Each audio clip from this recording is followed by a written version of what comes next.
अस्सलाम वालेकुम। यासीन आपके साथ हाजिर है मॉर्निंग ब्रीफिंग में। आज इस हफ्ते का दूसरा वर्किंग डे है, ट्यूसडे है और 9 जून आज डेट है। और जैसा कि आज सुबह से हम जो मार्केट देख रहे हैं, बल्कि 3-4 दिनों से मार्केट जो पिछले वीक भी हमने देखी कि मार्केटें हायर साइड पे स्टॉक मार्केटें गई। कल भी अमेरिका की स्टॉक मार्केटें हायर साइड पे रहीं और तारीख की नई बुलंदियों को छूती चली गई। लेकिन आज थोड़ी सी मार्केट में रिकवरी आई है। खासतौर पे नेस्डैक ने अपनी लाइफ हिस्ट्री बना दिया है, जबकि डाउ जोन्स और S&P अभी बाकी हैं। बहरहाल अभी थोड़ी सी मार्केट में रिकवरी है, थोड़ा सा डाउनफॉल मार्केट में आया है। और उसकी सबसे इंपॉर्टेंट वजह, जैसे कि मैं आपसे कई दिनों से ये जिक्र कर रहा हूँ कि अपने पोर्टफोलियो को थोड़ा सा रोक के रखिए, अभी मैनेज नहीं कीजिए या इन्वेस्टमेंट नहीं कीजिए। और उसकी वजह यह है कि कल अमेरिका की FOMC की मीटिंग के रिजल्ट्स हैं। आज इनकी मीटिंग स्टार्ट हो जाएगी शाम में पाकिस्तानी वक्त के मुताबिक 7-8 बजे, और इसका रिजल्ट कल अनाउंस होगा। तो ये बड़ी 2 दिन की इंपॉर्टेंट मीटिंग होती है, जो कि एवरी 45 डेज के ऊपर होती है। इन बेसिस पे हम ये देख रहे हैं कि स्टॉक मार्केट में थोड़ी रिकवरी आई है, लेकिन गोल्ड सिल्वर की मार्केटें थोड़ी निस्बतन हायर साइड पे जा रही हैं। और उसकी वजह हम ये कह सकते हैं कि अमेरिका में जिस तरीके से काफी दिनों से ये बात ट्रंप साहब की तरफ से चल रही है कि अमेरिका के सेंट्रल बैंक को चाहिए कि वो अपने इंटरेस्ट रेट को नेगेटिव टेरिटरी में लेकर आए। अच्छा, अब नेगेटिव टेरिटरी में अगर अमेरिका अपना इंटरेस्ट रेट कल कर देता है, हालांकि इसकी कोई बहुत ज्यादा इंडिकेशंस हमारे पास नहीं आ रही हैं, ये कहा जा रहा है कि 0% पे इंटैक्ट रखा जाएगा। लेकिन पिछले 3-4 महीनों से हमने ये देखा है कि अमेरिका ने अपने इंटरेस्ट रेट को यके बाद दीगरे ड्रेस्टिकली डाउन किया है, माइनस किया है, डिक्लाइन किया है। उसकी वजह कोरोना वायरस पैंडेमिक की वजह से पूरी दुनिया में लॉकडाउन के बायस पूरी दुनिया के जो मुआशी पहिया था वो रुका हुआ था। उन हालात को बेहतर करने के लिए अमेरिका ने स्टिमुलस पैकेजेस भी दिए, अपने इंटरेस्ट रेट को डिक्लाइन भी किया। और अभी भी वहां पर कुछ हालात इतने ज्यादा बेहतर दिखाई नहीं दे रहे कि हम ये कहें कि जनाब अमेरिका में अब इंटरेस्ट रेट जो है वो डिक्लाइन नहीं किया जाएगा या इकोनॉमिक पैकेजेस नहीं दिए जाएंगे। बहरहाल ये कल इंपॉर्टेंट मीटिंग का रिजल्ट आएगा कल रात को 11 बजे। उस वक्त तक मेरी आपको ये सलाह मशवरा है कि अपने इन्वेस्टमेंट पोर्टफोलियो को रोक के रखिए। इन्वेस्टमेंट या अपने जो स्टॉक्स की आपकी परचेजिंग है या सेलिंग है उसको थोड़ा सा इंटैक्ट रखें, उसको होल्ड पे रखें। इसके अलावा एक बड़ी अच्छी खबर आज हमारे सामने है, कल शाम से वो खबर चल रही है। दुनिया का पहला मुल्क न्यूजीलैंड, और ये हम जानते हैं कि न्यूजीलैंड में दुनिया में सबसे पहली तारीख भी न्यूजीलैंड में होती है, सबसे पहले सूरज भी वहीं पे तुलू होता है। और कल ये खबर आई है कि कोविड-19 कोरोना वायरस के केसेस वहां पर खत्म हो गए हैं, 0 हो गए हैं, और उन्होंने सोशल डिस्टेंसिंग को खत्म कर दिया है। जितनी भी जो SOPs थी उनको एक लिमिटेड कर दिया है, कि मतलब उसमें हम ये कह सकते हैं कि एक 0 की तरफ चले गए, यानी कोविड-19 कोरोना वायरस के केसेस न्यूजीलैंड में खत्म हो गए। ये बड़ी खुशाइन बात है और बड़ी अच्छी बात है, और इन बेसिस पे हम ये कह सकते हैं पॉजिटिव सेंटिमेंट्स मार्केट में आ सकता है और पूरी दुनिया की स्टॉक मार्केटों में थोड़ी सी पॉजिटिविटी देखी जा सकती है। बहरहाल एक ये गुड न्यूज है। अच्छा, और इसी के साथ हम ये यूरोप में पहले भी देख चुके हैं कि यूरोपियन कंट्रीज में काफ़ी जगहों पे, जैसे नॉर्वे है, स्वीडन है, वहाँ पे स्कूल और कॉलेजेस एंड यूनिवर्सिटीज़ भी खोली जा चुकी हैं। और बरतानिया में भी काफ़ी जगहों पे स्कूल ओपन हो गए हैं, काफ़ी उनके पार्क्स खोल दिए गए हैं। पाकिस्तान में भी पंजाब साइड पे देखें, सरहद में देखें, KPK में देखें, इस्लामाबाद में उन्होंने अपने गार्डन्स, अपने पार्क, बच्चों के खेलने कूदने की जगहों को ओपन किया है with certain SOPs, rules and regulation के साथ। तो हमारी ये दुआ और ख्वाहिश भी है कि पूरी दुनिया में जल्द से जल्द तमाम लॉकडाउन वाली सिचुएशन ख़त्म होनी चाहिए। लेकिन हम हुकूमत पाकिस्तान और हुकूमत सिंध से ख़ास तौर पे, क्योंकि मैं सिंध में रहता हूँ और सिंध में जो है, जो हम ये हालात देख रहे हैं, ख़ासतौर पे बल्दिया का बदतरीन निज़ाम यहाँ पर जो राइज है, यानी हमारे यहाँ जो सीवरेज का निज़ाम है, हमारे यहाँ जो गटर और नाले और सड़कों की बदतरीन हालात हैं, इनकी तरफ तवज्जो देने की बहुत ज़्यादा ज़रूरत है। और हमारी ये ख्वाहिश है, ये सलाह है हुकूमत सिंध को कि वो इस तरफ तवज्जो दें। वो सिर्फ इस पॉइंट पे ना जाएं कि जनाब दुकानें और कारोबार को बंद कर दिया जाए, बल्कि जो हमारा एक बदतरीन सीवरेज और गटर और लाइनों का निज़ाम है, जो सीवरेज सिस्टम है, उसको बेहतर करने की ज़रूरत है। सफाई के निज़ाम को बेहतर करने की ज़रूरत है। जो कचरे हमारे जा बजा पूरे शहर में बिखरे पड़े हुए हैं, उनको साफ करने की ज़रूरत है, ताकि जो गंदगी और जो वायरस का जो इन्फेक्शन के चांसेस हैं उसको कम से कम किया जा सके। तो बहरहाल ये न्यूजीलैंड की तरफ से अच्छी खबर आई है।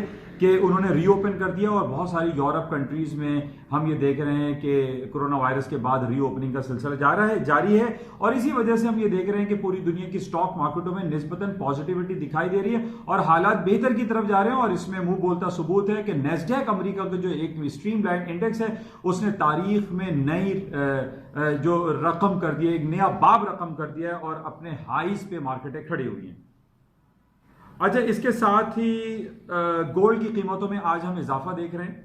तकरीबन 1705-1706 डॉलर पे गोल्ड की कीमतें चल रही हैं पर आउंस के हिसाब से इन टर्म्स ऑफ डॉलर्स, और इसमें ऊपर जाने का पोटेंशियल दिखाई दे रहा है। देखिए काफी दिनों से मैं आपसे ये कह रहा था कि 1690 is a very important crucial supporting level है। इसके ऊपर मार्केट जाती है तो then we will see the market will remain upside, और उसके ऊपर जाने की वजूहात आज हमारे पास बड़ी खराब खबर है सीरिया की तरफ से, जहां पे जिहादिस्ट का एक फाइटिंग वहां पर हो रही है। लेबनान, सीरिया, इसराइल और ये फलस्तीन की जो पट्टी है, यहां पर जो हंगामा आराई की वजह से थोड़ा सा एक नेगेटिव इंपैक्ट आता है। फिर अफगानिस्तान में हम ये देख रहे हैं कि इनखिला की बात हो रही है कि अमरीकी फौजें वहां से निकलना चाह रही हैं, लेकिन आए दिन वहां पर 10-15 लोग जो है वहां पर हलाक कर दिए जाते हैं। और इसी तरीके से हांगकांग और जो आपका कश्मीर का इशू है, इन बेसिस पे भी हम ये कह सकते हैं कि गोल्ड की कीमतों में अभी खातिर खा कोई कमी वाकई दिखाई नहीं दे रही। और उसकी सबसे इंपॉर्टेंट वजह कल होने वाली जो FOMC की मीटिंग के रिजल्ट्स हैं, उन बेसिस पे हम ये कह सकते हैं कि गोल्ड की कीमतें ऊपर की तरफ जा सकती हैं, क्योंकि अमेरिका में इंटरेस्ट रेट नेगेटिव होने की बातें बहरहाल चल रही हैं। तो अगर अमेरिका अपने इंटरेस्ट रेट कल नेगेटिव टेरिटरी में 25 basis point negative interest rate announce कर देता है, जिसके चांसेस दिखाई दे रहे हैं, क्योंकि हमारे पास पूरी दुनिया में 3 इकोनॉमीज ऐसी मौजूद हैं जहां पर दुनिया में अभी नेगेटिव इंटरेस्ट रेट चल रहा है, जिसमें सर फहरिस्त है आपका स्विट्जरलैंड, वहां पे -0.75 इंटरेस्ट रेट है। यानी आप अगर बैंक में पैसे रखते हैं तो आपके बैंक से पैसे कटते हैं, आपको मिलता कुछ नहीं है। इसी तरीके से जापान में -0.1 यानी 10 पैसे माइनस इंटरेस्ट रेट है। इसी तरीके से यूरोपियन सेंट्रल बैंक का भी इंटरेस्ट रेट नेगेटिव टेरिटरी में चल रहा है, -0.50 इंटरेस्ट रेट उनका डिपॉजिट फैसिलिटी रेट है। तो हम ये देख रहे हैं कि दुनिया की जो बड़ी इकोनॉमीज हैं उसमें इंटरेस्ट रेट नेगेटिव की तरफ जा रहा है। तो इन बेसिस पे हम ये कह सकते हैं कि कल हो सकता है कि अमेरिका अपने इंटरेस्ट रेट को नेगेटिव टेरिटरी में ले आए। इन बेसिस पे गोल्ड की कीमतों में इजाफा हो सकता है और इसके साथ साथ अमेरिका की स्टॉक मार्केटों में भी एक नई पोटेंशियलिटी का इंजेक्शन लग सकता है, और नेस्डैक के साथ साथ डाउ जोन्स और S&P में नए हाइज की तरफ मार्केटें जा सकती हैं। तो इसको कल हमें बड़ा क्लोजली वॉच करना पड़ेगा। आज इनकी मीटिंग स्टार्ट हो चुकी होगी रात में, और इसके कमेंट्स कुछ ना कुछ हमें अखबारी रिपोर्टर्स से और जो मीडिया रिपोर्टर्स होते हैं उनसे हमें मिलते रहते हैं कि अंदर क्या मीटिंग हो रही है और क्या बातें हो रही हैं और किन बेसिस पे इंटरेस्ट रेट कट हो सकता है। ये सारी स्पेक्यूलेशन जो है वो होती रहती हैं। बहरहाल इसको आज भी हम देखेंगे और कल रात को 11 बजे इसका अनाउंसमेंट होगा और इसमें पूरी दुनिया की निगाहें मरकूज हैं। अच्छा, इसके साथ ही हम ये देख रहे हैं कि जो पेट्रोल की कीमतें हैं, जो क्रूड ऑयल की कीमतें, कल हमने देखा 40.44 का इसने हाई कर दिया था, तकरीबन 3-4 महीने का हाई हुआ है। और उसके ऊपर जाने की वजूहात मैंने काफी दिनों से आपसे ये बयान कर रखी थी कि 2 महीने पहले मार्केट $41 पे फ्राइडे को क्लोज हुई थी और 34 ओपन हुई थी। तो ये $7 का जो डिफरेंस था, जो गैप था, वो तकरीबन फिल हो चुका है। तो यहां से हमने देखा तकरीबन $2 से $2.5 कल मार्केट डाउन भी हो गई थी। लेकिन जिस तरीके से न्यूजीलैंड में रीओपनिंग की बात हुई है, यूरोप और अमेरिका में मार्केटें रीओपन की तरफ जा रही हैं। कल हमारे पास न्यूयॉर्क की भी खबर थी कि न्यूयॉर्क में भी बहुत सारी जगहों पे फेज 1 ऑफ रीओपनिंग शुरू हो चुका है। तो न्यूयॉर्क ओपन हो रहा है और जॉर्ज फ्लाइड की हलाकत के बाद भी तकरीबन 10-12 दिन से गुजर चुके हैं, उसके बाद भी हालात काफी बेहतरी की तरफ जा रहे हैं। न्यूयॉर्क भी खुल रहा है, यूरोप ओपन की तरफ जा रहा है, और जो फेज 1 और फेज 2 की हम बात कर रहे हैं रीओपनिंग की, वो भी काफी बेहतरी की तरफ जा रही है, जिन बेसिस पे हम कह सकते हैं तेल की कीमतों में भी इजाफा हो सकता है। और स्टॉक मार्केट तो आप देख ही रहे हैं कि उसमें दिन रोज बरोज जो है वो अमेरिका की स्टॉक मार्केट है, जो स्ट्रीम लाइन है S&P, डाउ जोन्स, नेस्डैक, सरे फहरिस्त है नेस्डैक हाई पे हाई बनाता चला जा रहा है। और इस वक्त भी जो 9850 पे मार्केट चल रही है वो भी अपनी तारीख की नई बुलंद तरीन सतहों पर ही नेस्डैक ट्रेड हो रहा है। अमेरिका के जो फ्यूचर्स ट्रेड होते हैं वो इस वक्त हाईएस्ट लेवल पर है। बहरहाल ये जो सीरिया में कल 41 लोगों की हलाकत की खबरें हैं, इन बेसिस पे हम कह सकते हैं कि गोल्ड की कीमतों में इजाफा बरकरार रहेगा। प्लस अमेरिका की जो इंटरेस्ट रेट नेगेटिव होने की जो खबरें, इन बेसिस पे भी सोने की कीमतों में इजाफा देखा जा सकता है। अच्छा, इसके खिलाफ एक बड़ी बैड न्यूज पाकिस्तान के हवाले से है। पाकिस्तान अब ये आज मैं अखबार में पढ़ रहा हूँ, डिफरेंट मीडिया पे ये बात सर्कुलेट हो रही है कि वर्ल्ड बैंक ने ये अनाउंस किया है कि पाकिस्तान का जो जीडीपी रेशो है वो 5% डिक्लाइन हो रहा है, माइनस हो रहा है 2.6%। यानी अभी एग्जिस्टिंग 2.4% पाकिस्तान का जीडीपी रेशो है और इसको 5% माइनस कर देते हैं तो हमारे पास नेगेटिव 2.6% आ जाता है, जो कि बहुत ज्यादा नेगेटिव है। और हमारा ये सवालिया निशान है कि ये हमारी हुकूमती जो फाइनेंस मिनिस्ट्री है इसको ये चाहिए कि ये सारे अनाउंसमेंट करे। Why the world bank is announcing कि पाकिस्तान का इंटरेस्ट रेट या पाकिस्तान का जो मॉनेटरी पॉलिसी है या पाकिस्तान का जो जीडीपी है वो नेगेटिव की तरफ जा रहा है। वर्ल्ड बैंक इसको क्यों अनाउंस करता है? वर्ल्ड बैंक के पीछे हम क्यों खड़े हैं? हमारी क्या मिनिस्ट्री ऑफ फाइनेंस नहीं है? क्या मिनिस्ट्री हमारे हमाद हजर साहब नहीं है? हमारे जो मुशीर खजाना है अब्दुल हफीज शेख साहब, वो इस बात को अनाउंस करें। ये वर्ल्ड बैंक वाले हमें डिक्टेट करते रहते हैं। कभी मूडी की रेटिंग एजेंसी जो है वो हमें डिक्टेट कर रहा होता है। तो वाई द पाकिस्तानी जो गवर्नमेंट है वो इसको क्यों डिक्टेट नहीं करती, वो क्यों अनाउंस नहीं करती?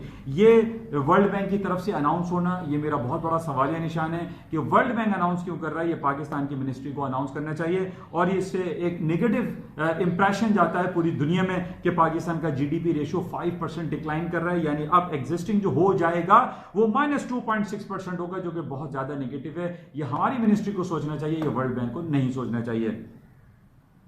अच्छा, इसके अलावा जो जॉर्ज फ्लॉयड की हलाकत हुई, इसके अलावा हवाले से अमेरिका में बहुत बातें चल रही हैं कि पुलिस रिफॉर्म्स आने चाहिए, क्योंकि पुलिस जिस तरीके से वहाँ एट्रोसिटीज करती है, लोगों को वायलेट करती है, लोगों को मारती है, इस हवाले से बहुत अच्छी बातें हो रही हैं कि पुलिस में रिफॉर्म्स होने चाहिए। ये अमेरिका की बात है, पाकिस्तान की बात नहीं है। जबकि पाकिस्तान में भी पुलिस रिफॉर्म्स के बहुत रूम बाकी हैं। पाकिस्तान में जो बदहाली है हमारी पुलिस लाइन की, वो उसको बहुत बेहतर करने की बहुत ज़्यादा ज़रूरत है। और हमने बहुत सारे हालात देखे कि जो उसको हम पुलिस गर्दी कहते हैं वो पाकिस्तान में भी है। इसको रिफॉर्म करने की बहुत ज़्यादा ज़रूरत है। तो बहरहाल ये कुछ ताज़ा तरीन खबरें थी जो आपके साथ शेयर की गई। इंपॉर्टेंट, सबसे इंपॉर्टेंट इवेंट जो हमारे पास रहेगा वो आज इस शाम में और कल रात 11 बजे इसकी अनाउंसमेंट होगी। अमेरिका की फेडरल ओपन मार्केट कमेटी का रिजल्ट है, जो कि रात को 11 बजे अपना अनाउंसमेंट करेगा कि वो अपने इंटरेस्ट रेट को निगेटिव करते हैं या नहीं करते। उसको हमें क्लोजली देखना पड़ेगा। इन बेसिस पे मार्केट में बहुत बड़ी मूव आ सकती है। बैलेंस को हम कीप इन चेक, इंशाल्लाह राब्ते में रहेंगे। और जाते हुए मैं आपसे रिक्वेस्ट करता हूं कि प्लीज इस यूट्यूब चैनल को आप सब्सक्राइब करें, लाइक करें, शेयर करें और बेल आइकन भी प्रेस करें, ताकि आपको डिफरेंट जो अपलोड्स होती हैं वो आपको मिल सकें और आप अपने पोर्टफोलियो को, आप अपनी इन्वेस्टमेंट को बेहतर तौर पर मैनेज कर सकें। Thank you.